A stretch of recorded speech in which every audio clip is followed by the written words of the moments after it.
Eto anatin'ny fandaharana midimanifica ihany isika amin'izao atoandro izao a raha sendra tafaraka aminay ianao mpisakafoanana dia mirary ianao sady azo tomana. Manana vahiny isika amin'ity atoandro ity a vahiny izay solitenany candidat Emmanuel Macron tamin'ny fifidianana teto Madagasikara dia tsy izy zany fa Jean-Hervé Fralin. Bonjour. Bonjour. Il y avait un édito que Ad a lu tout à l'heure. Je vais tout de suite commencer ma première question par rapport à cet édito, justement par rapport à ce que Emmanuel Macron, en tant que président de la République française, 8e, je crois, de la 5e République, si je me trompe. C'est bien ça. C'est bien ça, oui. Qu'est-ce que le président Emmanuel Macron va faire en premier? Bien, écoutez, je crois qu'en premier lieu, il va organiser sa passation avec le président sortant, François Hollande, et dès qu'il sera investi des pouvoirs de président de la République, il sera appelé à nommer un Premier ministre qui formera un gouvernement. Je crois que ce sera nécessairement, conformément à la Constitution, les premiers actes qu'Emmanuel Macron aura à poser en tant que président de la République. Dans la période qui va précéder ce jour de son investiture, il va participer, comme aujourd'hui, à certaines cérémonies, et il va commencer à habiter la fonction, comme avait dit l'un de ses prédécesseurs. Oui, vous avez déjà dit tout à l'heure qu'il y a une cérémonie aujourd'hui. Justement, on va essayer de capter cette émission et de balancer. Effectivement, c'est déjà à l'antenne. C'est la commémoration de la fin de la guerre mondiale. C'était 8 mai. Et il y a aussi un souvenir particulier. C'est un signe de la continuité de l'État parce qu'il y avait François Hollande à l'époque, il y a Nicolas Sarkozy et François Hollande juste après l'élection qui étaient sur place. Et là maintenant, c'est François Hollande avec Emmanuel Macron sur la place de l'Étoile à Paris que nous voyons à l'antenne, enfin, après avoir faire le dépôt de gerbe. C'est un signe de la démocratie.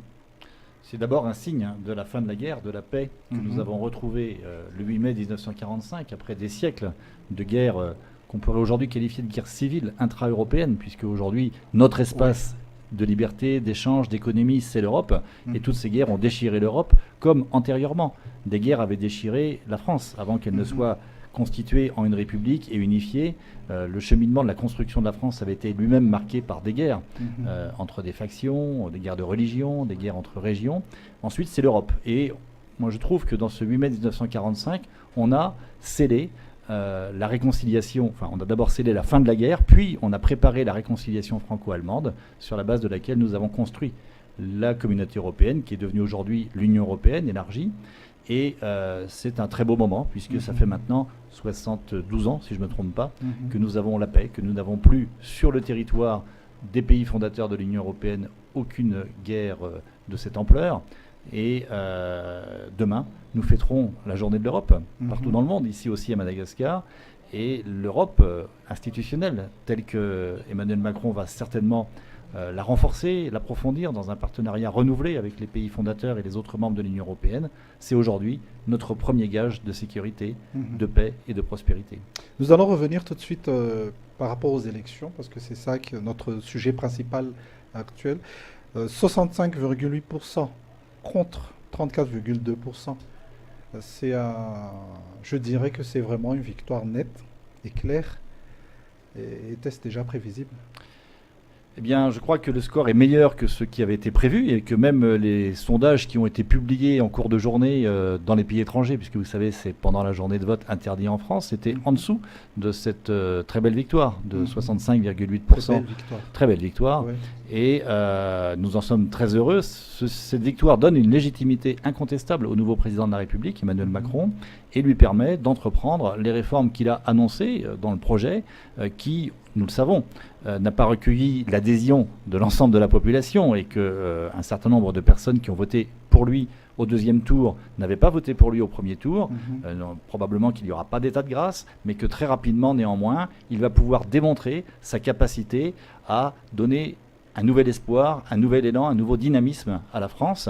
Et c'est vraiment ce que nous, qui avons soutenu sa candidature, attendons. Ouais. Et parlons un peu de Madagascar. Nous avons aussi eu une victoire nette ici à Madagascar. En effet, encore plus net, puisque nous avons eu le plaisir d'avoir 85,3% des Français de Madagascar qui ont voté au deuxième tour en faveur d'Emmanuel Macron, avec une participation qui a progressé entre le premier et le deuxième tour, alors qu'un certain nombre de représentants, de mauvais perdants du premier tour appelaient à l'abstention ou à voter blanc. Finalement, le vote blanc était très faible et les suffrages exprimés en faveur d'Emmanuel Macron, 4417 Français à Madagascar ont voté pour lui. C'est plus que nous attendions et c'est un très beau succès. En tout cas, félicitations. Merci. Et juste la dernière question. Nous sommes dans l'émission Midi Magnifique. Ici, on parle toujours des choses magnifiques. Quelle serait justement, en quoi l'élection d'Emmanuel Macron serait-il magnifique pour Madagascar? La première chose, c'est que nous avons évité le pire. Et quand on évite le pire, c'est magnifique. Hein. On peut continuer à espérer et à travailler ensemble. La seconde chose, c'est que Emmanuel Macron est le porteur de l'ouverture. De l'ouverture d'abord au sein de l'Union européenne et de l'ouverture sur le monde. Il sera certainement un acteur important dans les relations internationales, dans l'ensemble du concert des nations.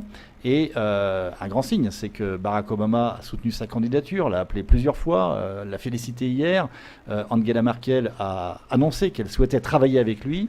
Je crois que ce sont des signes forts de l'insertion d'Emmanuel Macron, avant même son élection, dans un réseau de relations internationales. Je crois que le rôle qu'il va pouvoir jouer en Europe pourra être favorable aussi pour Madagascar, puisque vous le savez, une partie importante de l'aide que les contribuables français consentent en soutien aux pays en développement passe aujourd'hui par l'Union européenne. Et je crois qu'il est bien qu'il en soit ainsi, parce qu'en travaillant ensemble avec les autres pays de l'Union européenne, nous sommes plus forts et plus efficaces. Et sans doute nous pouvons aussi dépasser les difficultés de la mémoire de notre histoire de relations coloniales avec Madagascar, qui ne sont pas totalement effacées, même si moi qui suis né après l'indépendance, je n'y accorde pas une grande importance. En tout cas, merci Jean-Hervé Fralin, conseiller consulaire et vice-président du conseil consulaire des Français de Madagascar, c'est ça? C'est bien ça. Merci d'être passé et nous vous souhaitons une bonne semaine. Merci Rine et bonne semaine à vous aussi. Merci. Au revoir.